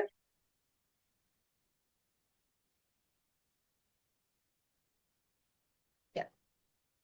Waste can byproduct management is a tangible expression of the care for our common home. This is one of the value of the universal apostolic preferences that serve as a foundation of Sanata Dharma University in preserving the environment and improving the collective well-being of the community. Waste and byproduct is a source of disease, health disorders, and also socioeconomic problems. With the proper management, we can protect the environment, improve community well-being, and embody with university apostolic preferences care for our common home. Composting, anaerobic digestion or biogas, biochar or pyrolysis, and also vermicomposting or larva BSF. Continue, please. So this is the way we are doing composting. We are using biocomposter vertical, and we're using boost biocomposter and also POC booster. So with biocomposter vertical, the leaf waste combined with a POC booster for 3 months and compose leaf. And then for the boost biocomposter, we put animal waste plus soil and also POC booster sealed tightly for 4 months, and then compost waste. And then when we use the method of POC booster, fruit waste plus leaf press, molasses, and also EM4 for 1 month, and they're a liquid organic fertilizer. Next. And before methods. The quality of testing. For the quality of testing, we did some physical testing, including appearance, color, other pH, and also ALT for leaf compost, and biological tests, including test plants, shallots, mung beans for 14 days in a greenhouse. That's the picture, is the picture of all the plants, shallot, and also mung beans. Next. And this is the result of discussion. We have this, the left side is the leaf, the waste of the leaf. And then this is the product. And this is the main buy, the product, not buy. They can just take it for free. And this is the plant that we fertilize using our product, which is, it was actually a waste product from our laboratory. Next. The visual appearance and characteristic compost and PUC booster. The left side is a compost leaf. In the middle is a compost animal. And the right side it is a PUC booster. So the compost animal, it was an animal, the dead body. After we process everything with the methodology that we explained before, then now it's becoming a soil. So there is no harm effect on the environment. According to the different methods, we use vertical biocomposter, push biocomposter, and also PUC booster. With the vertical biocomposter, the material of leaves, odor, earthy aroma, forms coarse granules, non-uniform with leaf fragments. The pH is 7 and color is blackish.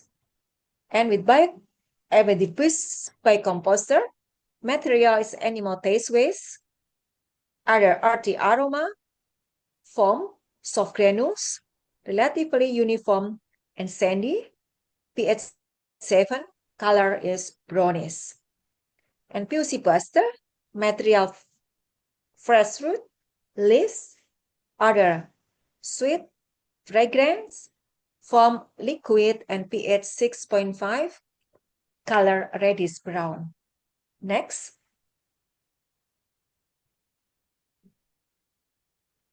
To know the quality of the compost, we did some tests on the total plate count test. Decomposer microorganisms were detected, supporting the composting process.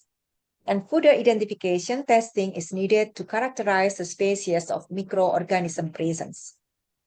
And material, dry leaf base with TPC value 6.2 and leaf compost is 8.8. Next.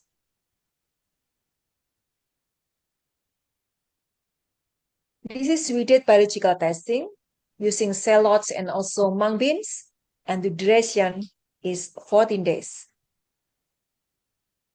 We can see in the part of shallots, and this is the left side is the leaf, and then the middle is the animal waste, and then the next is PUC booster, and the other one is only soil. So we can see from that picture, all shallots can grow well in the situation when we are using leaf and also PUC booster and also soil except the animal waste. So we think that this animal waste, maybe the soil still not enough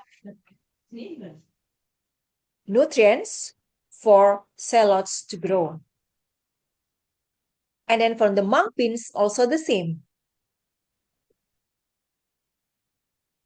Where we use the animal waste as a compost, as a material of compost, we don't see anything. So this means that the animal need still more process to be useful or beneficial for the plant.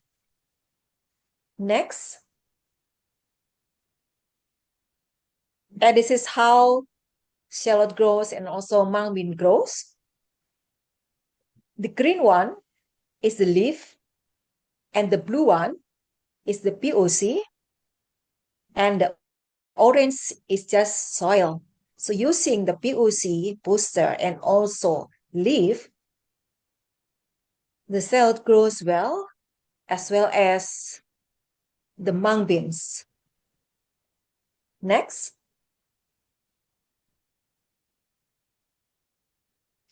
The conclusion, the vertical biocomposter method was effective for processing leaf waste. The bush biocomposter methods was effective for processing laboratory animal waste, but the soil or the product still need to be processed to grow the plant. Leaf compost and POC booster provided good nutrition for plant growth, while laboratory animal compost requires further refinement. Next. So thank you, and this is our teams. His name is Jeffrey. Jeffrey is also here in the screen with us. So all are here. Our college work together, doing experiment together. So thank you very much. Thank you very much, Ms. Devi, for your share about the experience and take care about the waste from the laboratory, especially the animal waste. And now I would like to ask Mr. Reza again to conduct the question, or anybody who have questions or want to express discussion, please you can raise your hand and so. Or you can share it Di mana tuh arah mana sih? in chat room. Arah mana sih? Lewat mana? Puncak apa sih? Gelo. Well, thank you, Pak Andreas. So, everybody, thank you very much for the patience. We still have around 13 minutes. So, I saw Dr. Prativi, but she left already. If anyone, the speakers want, I think, to have like 1-2 sentences as a recap. Also, if any clarificatory question arise, please, we still have the time. And I think the organizers will try to summarize, also sharing the presentation of that already being shared, also including the opening speech. So I think our rector, Mr. Hendris Marmata, want to say something. Yes, please go ahead. I just want to ask Sister Ines to share some of your thoughts about experience in Africa and how much is shared the similarity with your experience in Mount Merapi.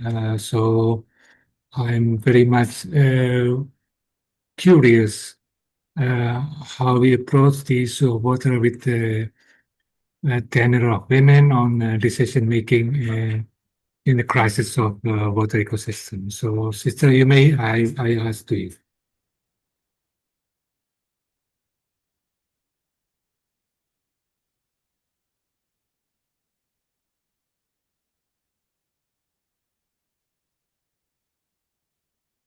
Sister Ines, okay. Yeah.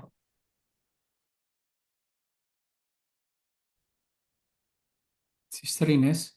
Yeah. I didn't follow some of the talk because Wi-Fi problem here. There is no electricity. So I have to go down to do something to reconnect again. So Henry, would you repeat your statement or question, please? Yes. So the Patu and Ronke sharing about the experience of women in water in Africa. And as I understand, you did many works collaborative works also in women communities in Mount Merapi in Sumber. So perhaps you can explain a little bit how much it's a similarity, how women movement and decision-making approach to the water protection, sustainability, and everything. Yeah, thank you. Yeah, in Merapi, this is not only women, but communities. Not only the Catholics, but also the whole community around Merapi. So they are working together to protect their water resource,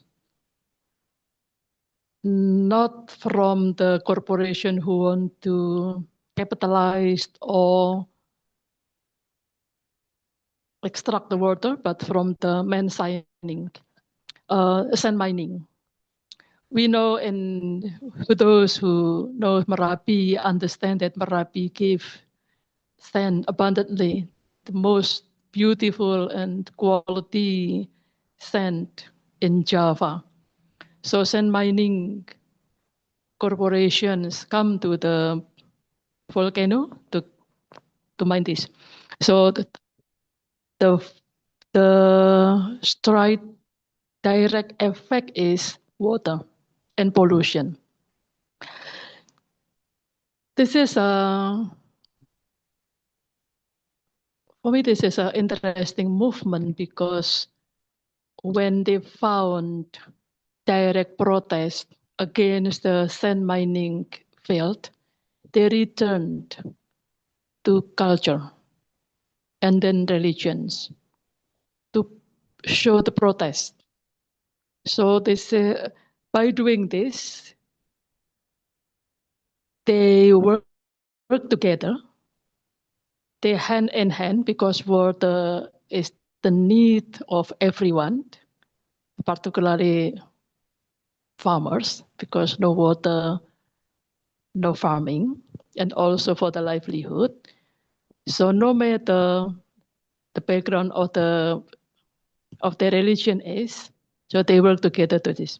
So I mean, for this, from these two cases, I learned that if we cannot protest through the legal protest, there is a people power from the grassroots power that people can mobilize, return to the culture and religion, and it will strengthen the people to face any pressure who wants to rob or take away the water resources. There is a similarity in understanding that grassroots people has power to do this. And not only in protecting water, but we also learn from several parts in Indonesia that people power may succeed in protecting the environment. It will be ideal if everyone, including corporation and also government, grassroots, activists, anyone, hand in hand in dealing with this win-win solution. I mean that corporation also needs water, but also people needs water. So this is my comment about this. Thank you. Thank you very much, Sister Ines. It is just for information for us that 60% of the fresh water around the world belongs to just 9 countries, and Indonesia is one among them. So the problem of the water could be very different in Indonesia in some countries. I would like to read a questions for Sister Ines again from Paulus Giartoko.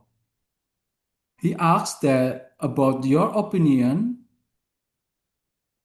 about the water privatization, and what do you think about the water privatization, and how is your movement address this issue?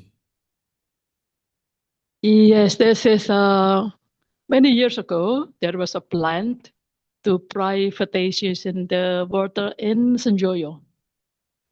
And there is a farm organization, Karya Toyibah, in Salatiga, Kalipening. They make a movement protecting this. Using the Japanese philosophy that water is everyone. Water cannot be sold. Umbul for everyone. Umbul for, yes, for every living being. So there is a plan many years ago. And once the government give access for this, people will lose the access to Senjoyo Spring. So they really fight for this using the legal advocacy, also the cultural movement to protest this. So there is an example of struggling, grassroots struggle to protect the access to water. As you know that this is also a different case, maybe different place, different result. But in Kalipening Salatiga, Karya Taibah, in collaboration with several institutions, save the right of people to access the water. I don't know in other places, but I know that in Kalipening it succeeds.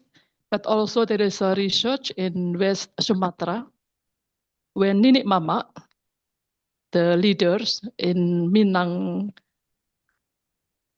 tribes, return to their culture of securing water. So for example, when crossing the river, they have to ask permission. There is a prohibition to even to fish, to do fishing, unless at a certain moment, and also cultural prohibition to throw rubbish. So they can protect river from pollution and from also from water extraction using the culture.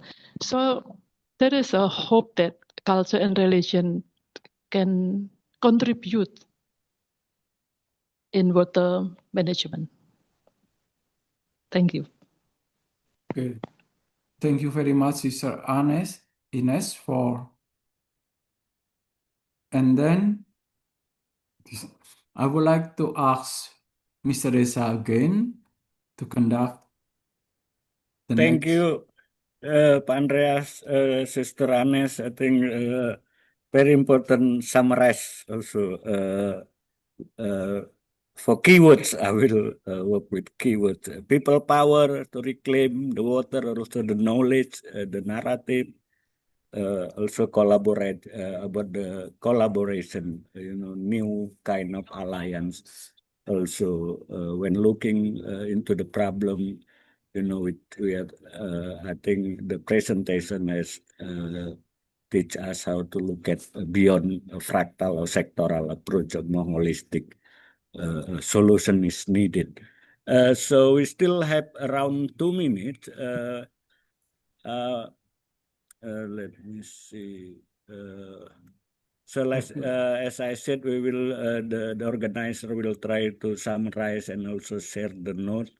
I will ask for, I think I need all your permission to add 2-3 minutes so we can have final conclusion like that. Not final, but wrap up from Aderonke and also from Fatu, which is very much appreciated for their presence here. Now, I don't know what time is in your place now. So Aderonke and Fatu, it's your time now. Please make it short. Sorry. Can I start? Okay, Fatu, you can start. Okay, thank you very much. It will be very short. So thank you very much, Riza. Thank you very much, Henry, and all those who prepared this this webinar. I'm very glad to be here and to present the water challenges women are facing in Africa and in particularly in Senegal. And as I said it during my presentation, I'm sure that we are sharing a lot in this burden, in these challenges, and I hope that we will find a way to have a bigger collaboration between our organization, our local organization in Africa and others in Asia, in Inter-America, to face the giant of the private companies, and also to face the other giant, the government, so that they can have adequate policies for access to water for women and for the whole population. Thank you so much to welcome me in this webinar. Thank you. Terima kasih. Thank you, merci beaucoup. So Aderonke. Thank you so much, Ariza. Thank you very much, my sister Fatu. I apologize. I'm appearing differently again. That's because I've been dressing. I have a physical meeting. So I need to get out immediately. So I was trying to change and all of that. So it's still the same me. It's just a different container. So thank you very much. I read a comment very quickly in the comment section by Pratiwi. I'm so sorry. I hope I pronounced your name correctly, saying that it would be great to maybe replicate this movement building style that we have maybe in South Asia and so on. I really welcome that. I believe in cohesion. I believe in building regional blocks, regional movement beyond even our local and tiny caucus. That's one of the ways that people get divided. When we are too small, Fatu is fighting, Henry is fighting, Aderonke is fighting, you know, it's very isolated. But when we come together as a block, then we are more formidable. So yes, I vote in favor. The next thing, which is the last thing that I want to point out, as we were speaking, it occurred to me that we're already doing something very brilliant. When our sister, the doctor from the pharmaceutical department was speaking, I realized that we are also addressing this issue of food and water from very different angles. If Fatu speaks to you today about the bulk of her work, you will hear a lot about workers' rights, women's rights. If you hear from me, you hear community, you hear, you know, and Sister Inez also is speaking from the faith-based angle and so on. So what we see is that these issues, they are common, but the way that each of us relates with water or engages with water is very different. But at the end of the day, we are coming to the same table to say, this is the resource that is common to us all. Water, by extension, food. So the good thing is that this struggle, again, is not isolated. So regardless of the sector you are in or what you use water and food for, or even land, we can come together, bring your message, I bring my message. And I think that's how we built a tripartite arrangement in Nigeria as well, where we said it is no longer profitable for civil society to be fighting alone, labor union fighting alone, community fighting. So we come together and then there's cohesion. So I want to avert our mind to disaster capitalism. I could hear from the undertone of Indonesia, it looks like your issue with water might not necessarily be exactly the same as what some of us have described. And that's beautiful. But if you look at water from availability, affordability, accessibility, we see also that they are different. So I'm happy that you know that your issue might not be the same way that we are facing it in some parts of the world, but you also still have issues. So one thing I want to call our attention to is disaster capitalism. We see the crisis in the world now, very needless conflict, and the people who are fueling it. Another thing is that they begin to weaponize water. So we need to be careful about that. One of our countries in Mozambique, when there was conflict, there was this international financial institution that came in and said, oh, there's crisis, we want to help. And all they wanted was to help with water, in quotes. Guess what? They privatized the water. They took hold of the water, claiming that they wanted people to have access. What happened eventually? They started shortchanging the people. It became for profit. So I want us to look out for disaster capitalism in areas where we have conflict, especially in our local communities and urban areas. So it might not be right now, but it might be something for the future. So I want us to please take care and look out so that we can come together and fight when it happens. Thank you very much once again, everyone. Thank you very much, Aderonke. So that's one thing we need to look up. The conflict, also crisis, which is happening now in Gaza, water being used as a weapon, also in many conflict area in Africa. So crisis and conflict, that's when our opponent, I think, enter the public spare the commons water. So I think I will hand this over to Henry Simarmata. I think I don't know for information, including we will still have tomorrow webinar, and I hope the connection between us will stay. To stay connected is the most important thing, I think, from this event today. So I will hand it over to Henry Simarmata. Thank you very much. Thank you. Before I give to Pak Prastyadi, just want to say many thanks to you all on availing time and attention. It's not. It's really a generosity of humankind from you. I owe you all. And second thing is tomorrow, any of us who can stay with us, there will be a presentation on opening from UN Special Rapporteur of Right to Water, Right to Safe Drinking Water and Sanitation, Professor Pedro Arojo Agudo. And also there will be a sharing of experience from Sophie Langis. Sophie Langis is very dear friend of Fatu and Aderonke. So this is really a generosity of our network to do these sharing sessions. And of course, great many thanks to the University of Sanata Dharma and the Foundation of Providentia Dei for hosting this seminar. This really precious seminar, since we need to develop a very creative research and course with connect with active advocacy for right to water. So now I will give to Pak Prastyadi for the closing statement. Thank you. Okay, thank you very much, Mr. Henry Thomas. Finally, we come to the final time for our webinar, and I would like to express our gratitude for all of the speakers. For opening speech, Mr. Miguel, and then Ms. Trioni, and all of our women speakers, Sister Ines, Miss Fetu, and Miss Devi and Adoran K.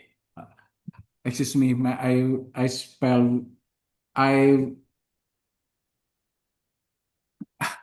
I pronounced incorrectly.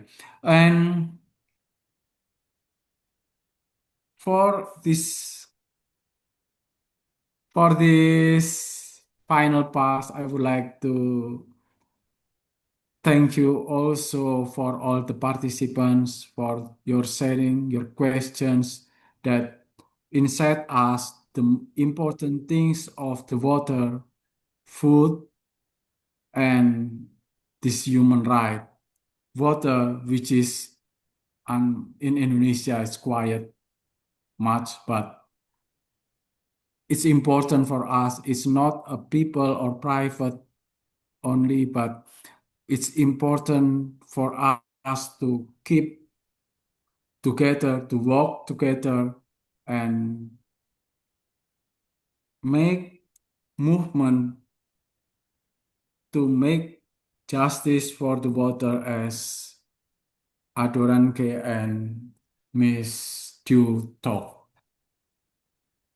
And finally, I would like to close this webinar. Thank you very much for all, and hopefully we will have a good future with this issue in tomorrow. Thank you very much. Ada Ariel,